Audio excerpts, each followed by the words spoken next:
Dios santo, Dios glorioso, Dios divino, Dios amoroso, queremos acercarnos a ti, Señor, con el debido respeto, con la debida reverencia. Eres grandioso, eres glorioso, pero te damos gracias, Señor, que tú, el alto y sublime, habita en medio de los humildes. Te suplicamos, Señor, que te hagas presente. Te suplicamos, Señor, que nos des la luz para poder contemplarte y la sensibilidad, Señor, para gozar esta presencia tuya. Gracias, Señor, por habernos congregado. Pedimos que tú ayudes en la comunicación de tu palabra y pedimos también, Señor, que tú presidas y guíes esta reunión. Suplicamos, Señor, por los hermanos ausentes, que tú traigas con prontitud y con bien a los que estén de camino y consuele y conforte a los impedidos, Padre, que tú seas con ellos. Y también, Señor, hable al corazón de los negligentes para que despabile. Guíanos, pues, Señor, según te pedimos, y recibe nuestra gratitud, nuestra alabanza y nuestra adoración por el nombre santo de Jesucristo. Amén. Amén. Bueno, pues vamos a tener una lectura en el libro de los Salmos, no necesariamente en el 63 que acabamos de cantar. Vamos a leer el Salmo 42. Salmo 42. Son solamente 11 versos.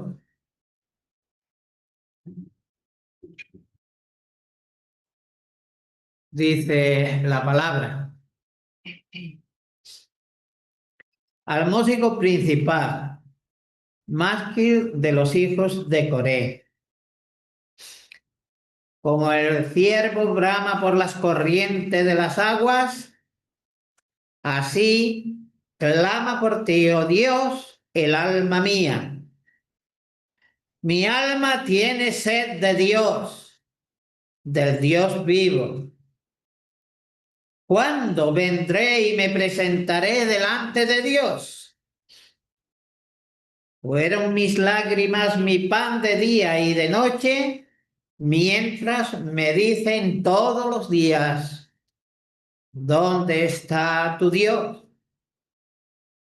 Me acuerdo de estas cosas y derramo mi alma dentro de mí, de cómo yo fui con la multitud y la conduje hasta la casa de Dios, entre voces de alegría y de alabanza del pueblo en fiesta.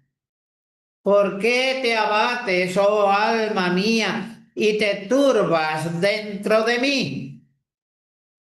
Espera en Dios, porque aún he de alabarle, salvación mía y Dios mío. Dios mío, mi alma está abatida en mí. Me acordaré, por tanto, de ti desde la tierra del Jordán y de los hermonitas desde el monte Mizpar. Un abismo llama a otro a la voz de tus cascadas. Todas tus ondas y tus olas han pasado sobre mí. Pero de día mandará Jehová su misericordia y de noche su cántico estará conmigo y mi oración al Dios de mi vida. Diré a Dios: roca mía, ¿Por qué te has olvidado de mí? ¿Por qué andaré yo enlutado por la opresión del enemigo? Como quien hiere mis huesos, mis enemigos me afrentan, diciendo cada día, ¿dónde está tu Dios? ¿Por qué te abates, oh alma mía? ¿Y por qué te turbas dentro de mí? Espera en Dios, porque aún he de alabarle, salvación mía y Dios mío. Hay quien ha dicho que el libro de los Salmos es un cofre repleto a rebosar, lleno de auténticas perlas y joyas primorosas.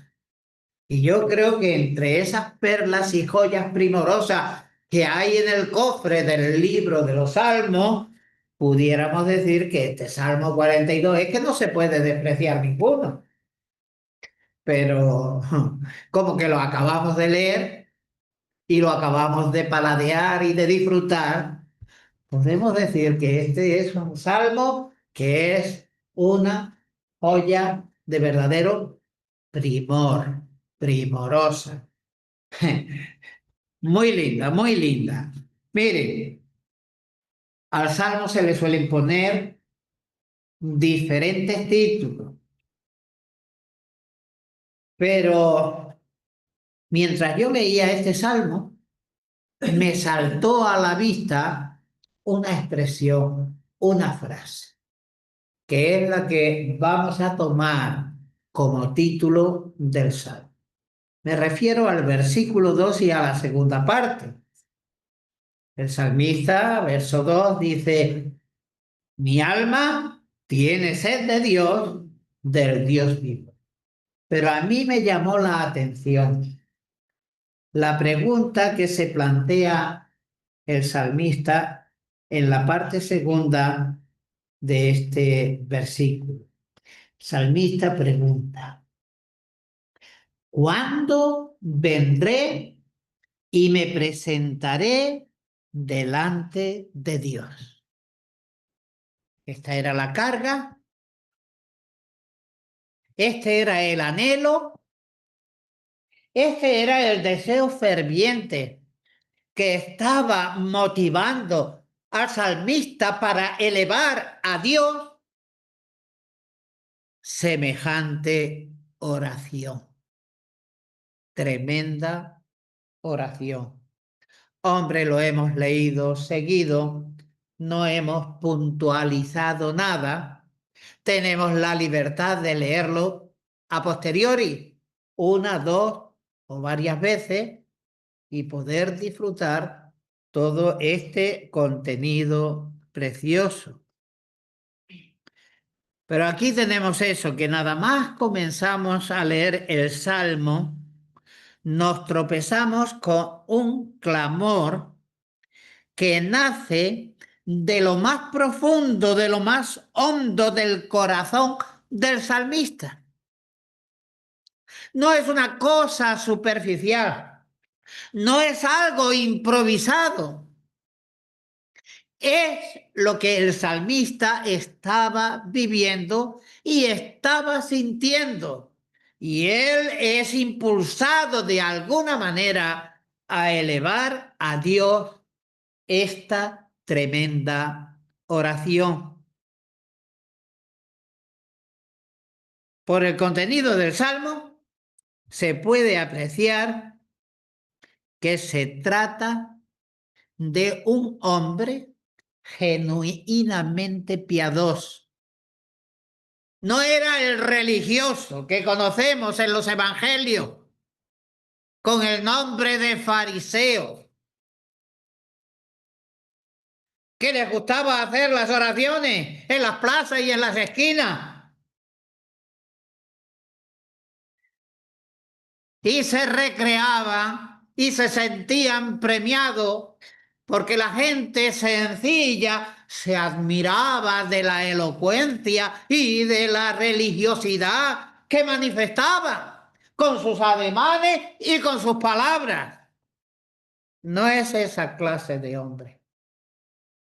Es un hombre genuinamente piadoso, un hombre temeroso de Dios, un hombre que tenía plena confianza en Dios, que estaba experimentando, por decirlo de alguna manera, un exilio terrible y que además los enemigos se burlaban de él y trataban de hacerle la vida imposible.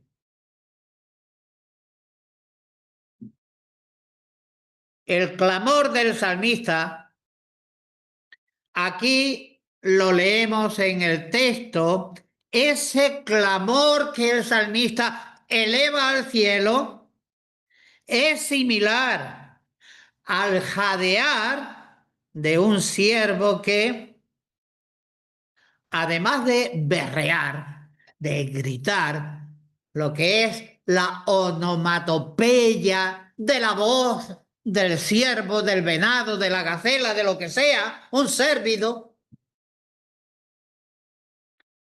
además de bramar con toda su fuerza, y con ese clamor el siervo estaba expresando el anhelo irreprimible que tenía de abrevar al fondo de los altos de las aguas. Las aguas saltaban los manantiales. Al fondo normalmente de cualquier cascada se produce como una especie de alberca de poza, como una piscinita. Y allí el agua está más en remanso. Y es allí donde estos animales desean beber, que beben mirando a la derecha y a la izquierda y se entretienen poco y una vez que beben van al bosque a esconderse. Bueno, pues repito, con ese bramar o bramido del ciervo,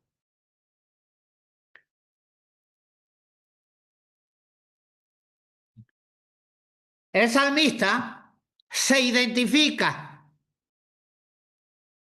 y el salmista dice que tiene sed de Dios, que tiene sed del Dios vivo. Se ve que en el destierro y por la zona de los Hermonitas, el monte Hermón, allá lejísimo, al norte, en el Líbano. La distancia que hay entre el Líbano o el monte Hermón y Jerusalén es de, redondeando un poco, 350 kilómetros, 340 y tanto. Hay distancia. Pero no solamente que la distancia era difícil de salvar, sino que en Jerusalén estaban alerta contra él para asesinarle. Pero él tenía anhelos y tenía deseo. ¿Cuál era el deseo de un cérvido, de un ciervo, perdón, de un ciervo que quizás estaba jadeante, habiendo previamente, quizás siempre, siendo perseguido por una jauría de lobos, de depredadores, o quizás huyendo de un fuego que se hubiera producido en el bosque, lo que quiera que sea, el siervo estaba sediento y clamaba por las fuentes de agua. Y así era el estado y la condición del salmista. Y el agua que apetecía el salmista era el Dios vivo. Hay muchos estudiosos que atribuyen el contexto histórico a David cuando tuvo que huir y esconderse en las cavernas y en los peñascos donde solamente habitan las cabras monteses, Y todo esto a causa de la persecución de su hijo Absalón. Es verdad que el texto dice Salmo de los hijos de Coré, pero los hijos de Coré eran cantores y eran los que organizaban el canto, no necesariamente que lo escribían. Y algunos creen que fueron compuestos por el rey David y entregados a los hijos de Coré para que ellos arreglaran la música y el canto coral. Bien, aparte del Dios vivo y verdadero, nada, absolutamente nada de este mundo podía satisfacer la sed que manifiesta tener el salmista. Nada aparte de Dios. Mi alma tiene sed de Dios. En torno a Dios y en torno al templo o al tabernáculo o en torno a las vestiduras de los sacerdotes o en todo el ritual que estaba asociado con el culto a Dios, pues había tantísimas cosas. Pero el salmista no tenía apetencia ni apetito de todas esas cosas. Él necesitaba a Dios. Y ahí está el clamor. Mi alma tiene sed de Dios. Miren, toda la erudición, todos los aspectos académicos respecto a la Biblia, respecto al estudio de la Biblia, respecto al estudio que se puede impartir a la asamblea, todo eso es algo positivo. Pero no es solamente cuestión de racionalizar, no es solamente cuestión de estudiar de manera sistemática, porque de hecho sí, son elementos que ayudan a una formación teológica, formación sólida, lo cual, de pura lógica, es deseable, siempre que lleguemos a entender que en la vida cristiana no solo es cuestión de engordar o nutrir el intelecto. El salmista dice, sed de Dios y la relación con Dios y la vivencia y la experiencia con Dios es la parte esencial para que como creyente crezcamos y podamos ser instrumentos en las manos de Dios. Miren, en el caso de los israelitas, esto es importante, Jerusalén, el templo de Jerusalén, los palacios de Jerusalén, las fiestas nacionales que todo Israel tenía que desplazarse y venir al lugar que Dios había señalado. En este caso, Jerusalén, tres fiestas principales: la Pascua, Pentecostés y las fiestas de los tabernáculos. Era obligación que cada israelita se presentara delante de Dios. Viajar a Jerusalén. Bueno, pues todas sus fiestas, todos los himnos, tanto los cánticos corales como los populares que eran el pueblo, según iba llegando a las primeras estribaciones del monte Sión, es decir, de Jerusalén. Allí iban confluyendo toda la familia y se iban encontrando y uniendo en el camino. Y se habían visto años antes y después de tanto tiempo se vuelven a ver para el mismo propósito. Y estaban llenos de riquísimos cánticos que cantaban alegremente porque tenía esa expectativa de poder llegar a Jerusalén, traspasar sus puertas, entrar en el templo, ofrecer los sacrificios y vivir aquella festividad pues con toda el alma. Bien,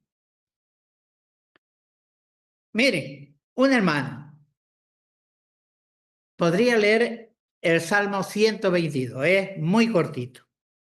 A ver, ¿quién se anima?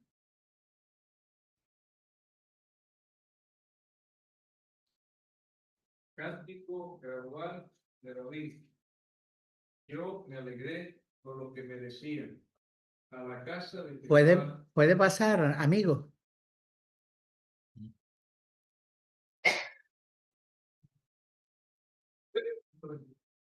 Venga, Salmo 122. Cántico gradual de David. Yo me alegré por lo que me decían. A la casa de Jehová iré. Nuestros pies estuvieran dentro de tus puertas, oh Jerusalén. Jerusalén que se ha edificado como una ciudad que está bien unida entre sí. Y allá subieron las tribus de Gad, conforme al testimonio dado a Israel, para alabar el nombre de Jehová. Porque allá están las sillas del juicio, los tronos de la casa de David. Pedid por la paz de Jerusalén. Sean prosperados los que te aman. Sea la paz dentro de tus muros y el descanso dentro de tus palacios. Por amor de mis hermanos y mis compañeros diré yo, la paz sea contigo. Por amor a la casa de Jehová, nuestro Dios, buscaré tu bien. Ese era el sentir que estaba arraigado en lo más profundo del corazón de los israelitas. Miren lo que dice el Salmo 84, Salmo 10. Salmo 84, verso 10. Porque mejor es un día en tus atrios que 1000 fuera de ellos. Escogería antes estar a la puerta de la casa de mi Dios que habitar en las moradas de maldad. Miren, 2 versículos del Salmo 137. Estos son tremendos. Miren, Salmo 137, versículos 5 y 6. Miren lo que dice. Y eso lo cantaban. Y lo cantaban con alma y corazón. Dice el Salmo, verso 5. Si me olvidare de ti, oh Jerusalén, pierda mi diestra su destreza y mi lengua se pegue a mi paladar si de ti no me acordare. Si no enalteciera a Jerusalén como preferente asunto de mi alegría.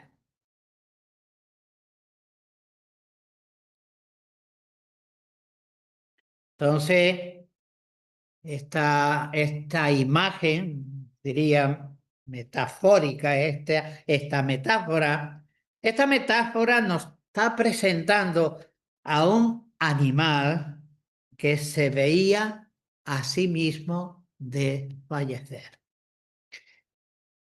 Como ya he anticipado, quizá había sido perseguido por una jauría de lobos. O tuvo que huir frenéticamente, desesperadamente, de eso, de un incendio voraz. Y a lo mejor se encontró en más de una ocasión casi rodeado por el fuego. Imaginemos la calor, imaginemos el ciervo subiendo la pendiente empinadísima para escapar de esa situación. Así que fue una situación extrema. Y el salmista, que habitaba en tierra de los hermonitas, es decir, del monte Hermón, que habitaba por las peñas y por las cuevas, él podría de alguna manera haber observado no una, sino muchas veces los siervos cómo braman y braman por las corrientes de las aguas y viendo esa imagen, viendo esa estampa, él dice, así está mi alma. Mi alma tiene sed de Dios, del Dios vivo.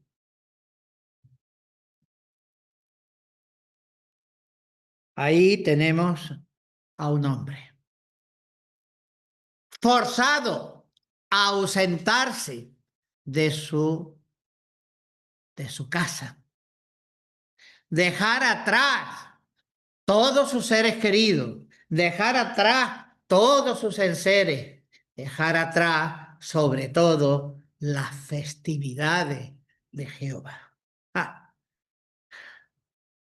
y entonces la nostalgia y la añoranza, la pena que le producía la separación de sus amigos. Por ejemplo, una cosa que David valoraba tremendamente era el agua del pozo de Belén.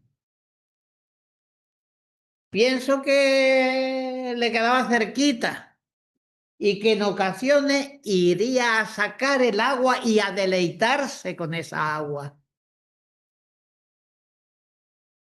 Toda una dicha perdida. Y se expresa claramente mediante esa imagen del tormento y el ansia devoradora con la que este orante, que se supone que es David, proyecta el clamor hacia Dios. ¿Recuerdan? Leíamos el Salmo 63. Dios, Dios mío, eres tú, de madrugada te buscaré. Mi alma tiene sed del Dios vivo. ¿Cuándo vendré? Dice aquí el salmista. ¿Cuándo llegará ese momento? ¿Cuándo vendré y me presentaré delante de Dios?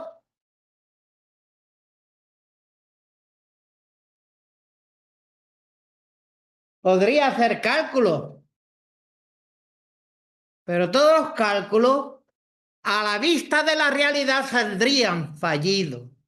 Él simplemente, hablando consigo mismo, se decía, espera en Dios, porque aún he de alabarle.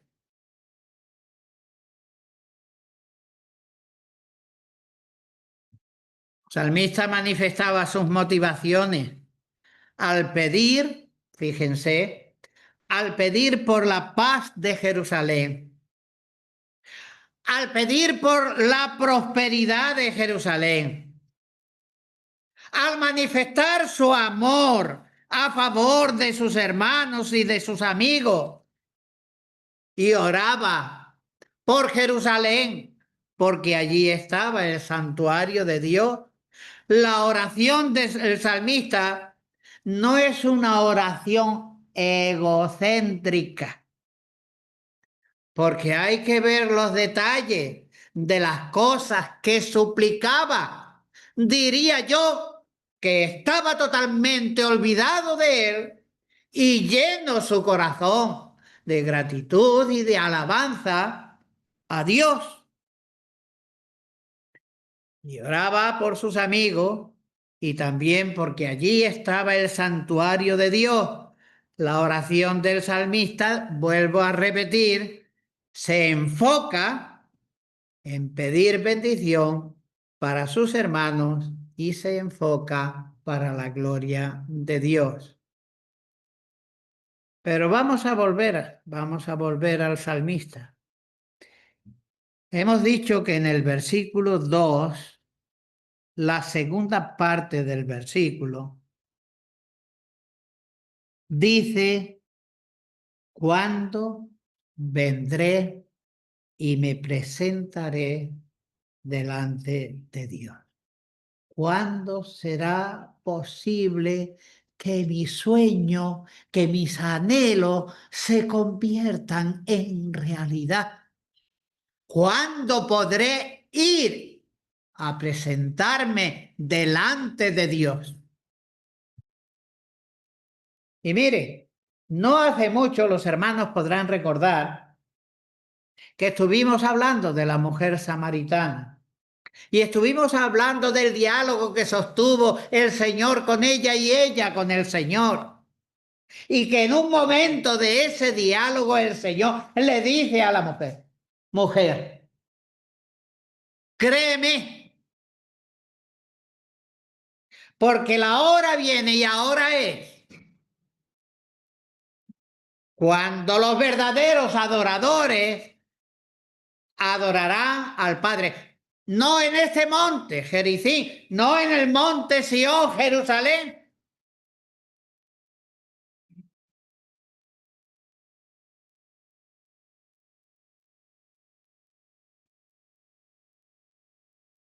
El salmista de nuestro salmo tenía un problema que no le era fácil poder salvar. ¿Cuándo vendré y me presentaré delante de Dios? No adoraréis ni en este monte, ni en Jerusalén. Créetelo, mujer. Porque Dios es espíritu. Y los que le adoran en espíritu y en verdad es necesario que le adoren. Porque tales adoradores busca Dios que le adoren.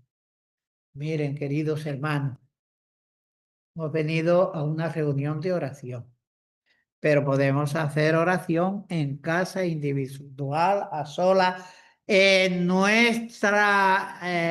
nuestro cuarto reservado, cerrada la puerta y dirigirnos a Dios. No hay un impedimento físico. ¿Podemos acercarnos a Dios? Claro que sí. No podemos poner en nuestra oración, ¿cuándo vendré y me presentaré delante de Dios?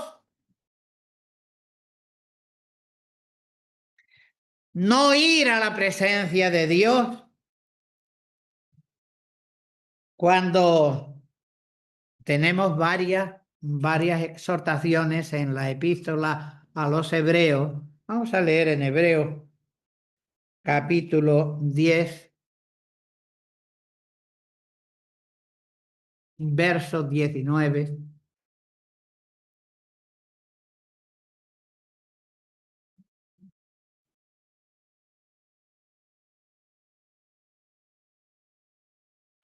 Dice, así que, hermanos, teniendo libertad para entrar en el lugar santísimo, por la sangre de Jesucristo, por el camino nuevo y vivo que Él nos abrió a través del velo, esto es de su sangre, y teniendo un gran sacerdote sobre la casa de Dios, acerquémonos con corazón sincero, en plena certidumbre de fe, purificados los corazones de mala conciencia y lavados los cuerpos con agua limpia.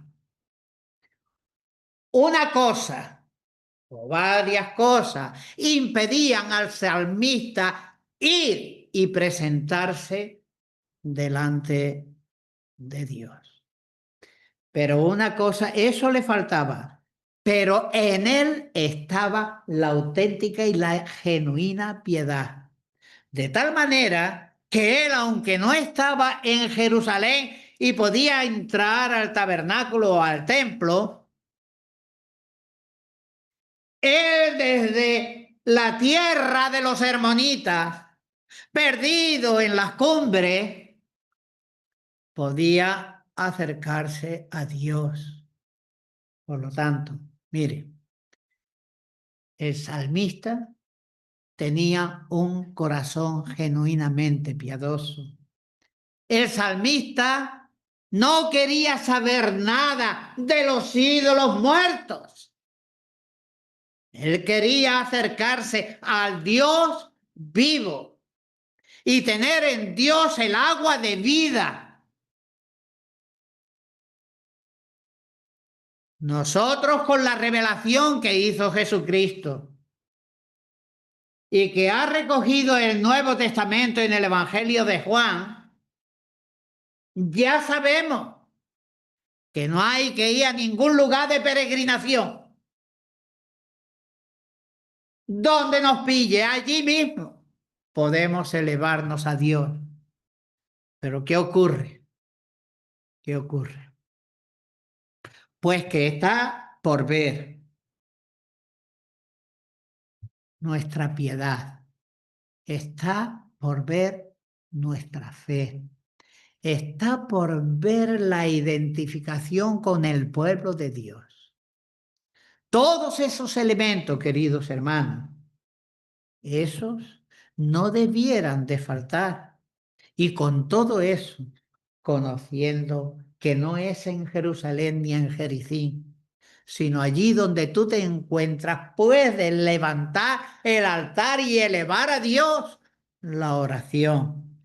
Eso es muy hermoso. Miren, Hebreos capítulo 4, verso 16.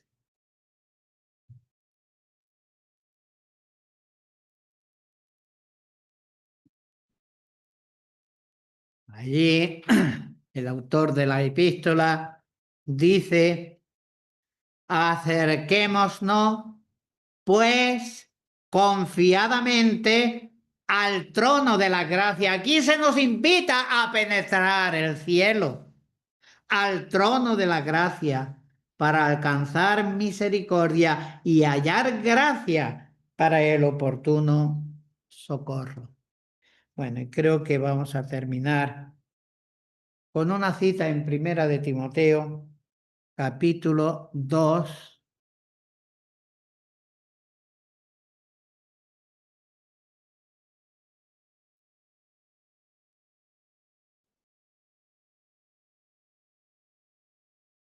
verso 8.